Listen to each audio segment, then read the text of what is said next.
Hey, it's Andrew Freund. I am here with none other than Mr. Cee Lo Green. Welcome. Thank you.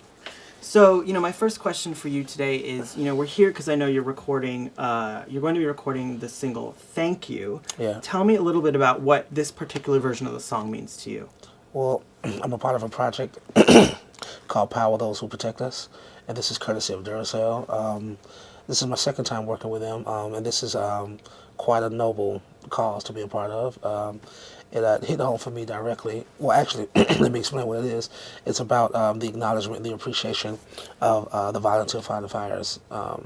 So many fine citizens have done such a courageous thing and made such a brave sacrifice of time, energy, and life, you know what I mean, to protect us. And so it's something that hits home for me because my mother was a fireman, and my mother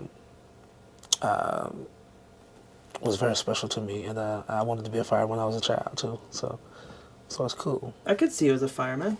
Sure, I can knock down a few walls. Going back to the track, so Forget You was such an explosion. I feel like now it's become more like an anthem. Why do you feel that single resonated with everyone so much? You know what? I kind of think that quite a few people can relate to the storyline itself. But for the most part, I think that the subconscious kind of separates you from it just a bit, and then you get just the opportunity to say "forget you" or "explicit you," out loud. I like "explicit you" better. Yeah, me too. So you get a chance to kind of live vicarious through that song.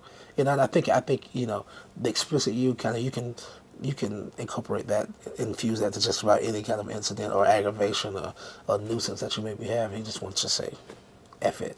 Yeah, F it. So. So you're giving me permission. So from now on, the man himself, if I encounter any situation, I can just be like, "F it." Yeah. Okay. Sure. All right. I'm on board with that.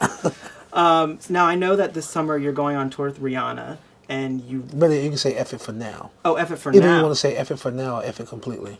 Okay. F it for now, right? Because then it leaves the door open. Exactly. Okay. All right. I got it. I'll deal with it later. Okay. All right. I know you're going on tour. When I want to deal with it. Yeah, I'm going on tour with Rihanna. I'm sorry. No. So, you're going on tour with Rihanna. I know that you work with Gwyneth. So you're working with these powerful ladies. What have these ladies taught the man? What has Rihanna taught you? What has Gwyneth taught you? Gwyneth definitely taught me how to be a consummate professional.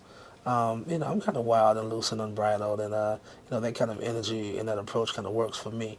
But I saw her be very meticulous and technical about her craft. And hey guys, can you give me a few minutes to do my vocal warm-ups? I've never done a vocal warm-up in my entire life. You know what I mean? I just kind of roll out of bed and go into the vocal booth and sing things. You know what I'm saying? But she was very technical about it, and that I can appreciate. That type of diligence and discipline. So I learned a lot from her watching her. I learned about her personality. And she's very kind and sweet and down to earth and a real great girl to be around. So. And going on tour with Rihanna, are you excited? Nervous? No, Rihanna turns me on quite a bit. You know what I'm saying? I'm a fan of hers, and I was glad to be asked and invited to come out and support her on the tour. Great position for me in terms of time and billing. You know what I'm saying? She's on top of her game right now, and much continued success to her. And I'm going to hurry through my set. I probably have 30 or 45 minutes tops, to do my thing, and then I'm going to go back and change clothes and grab me a front row seat and check her out. So, now I have to ask you, of course, your performance at the Grammys was a huge hit, and I read somewhere that you said that you are the black and bald Elton John. So, tell me about that Grammy performance. What did that mean to you? You know what? I was definitely reliving a childhood memory. For many who don't know what that comment stems from, that performance was inspired by Elton John's performance of Crocodile Rock in 1977 on the Muppet Show. So I remember seeing it when I was about 2 years old, and a few suggestions had come up about what could or what should the performance be for the Grammys. And a couple of the suggestions I didn't like so much, but I felt like before I kind of, opposed anything, I needed to have a better idea. And I had been thinking about this performance for some strange reason. It came to mind. It was like this hazy memory in the back of my mind. I went on YouTube and I found it, and I was like, wow, there it is, preserved, you know. And so I didn't make the connection until a little bit afterwards when it was like, yo, now time's ticking. We need. If you don't like this idea, you got to come up with something. Yeah. And I was like, the Muppets, you know, or whatever. And so we had a conference call, and everybody got involved, and everybody got in on the joke. They loved the idea. We all made it happen. Brian Henson, the son of Jim Henson, you know, came in. Actually, it's kind of a long story, but Disney owns the more famous Muppets. And so they have a new movie coming out, a new Muppet movie. Right. And I thought that maybe initially they didn't know if it would be appropriate for that children's brand to be associated with a song such as this. And, you know, but later, you know, they wanted to come in. And so I hate I missed the opportunity because I would have loved for Miss P and Kermit and Animal and Dr. Teeth and, you know, all of these other famous ones to come out and really, really make it completely special. But Brian Henson was a champion, the way that he got involved immediately and really went well above and beyond. And so, like, you know, the Call of Duty, and especially made those puppets for me. And it was a wonderful performance, a great time in my life, and it was awesome. So lastly, I know that you are going to be a judge on this new show called The Voice. Yeah. So I had the idea, I was coming over here, I was like, what could we do together? Because I like to, you know, interact with my guests. So I thought, what if I sing a Muppet song for you and you judge me? So I see, you know, get a chance of your skills. Okay. Okay, so Go for it. hold on. These are the lyrics. I chose a song sung by a frog we know as Kermit. It's one of his more famous songs. It ain't easy being green? No, it's a little song I like to call The Rainbow Connection. Okay.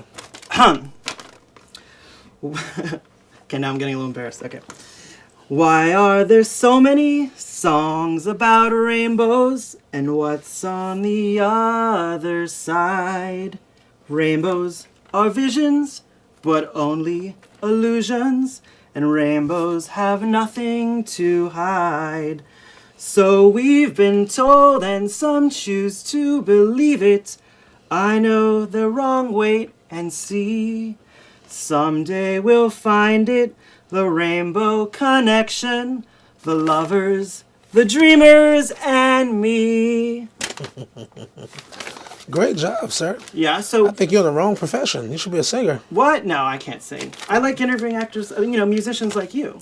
Modesty. That's a good quality to have, though. So my skills, like if I was on The Voice, I don't know how, or do you guys kick people off? I don't know how it works, but what would be my next step? Everybody's not allowed to make it. You know, so we have a total of 8, you know, individuals that we can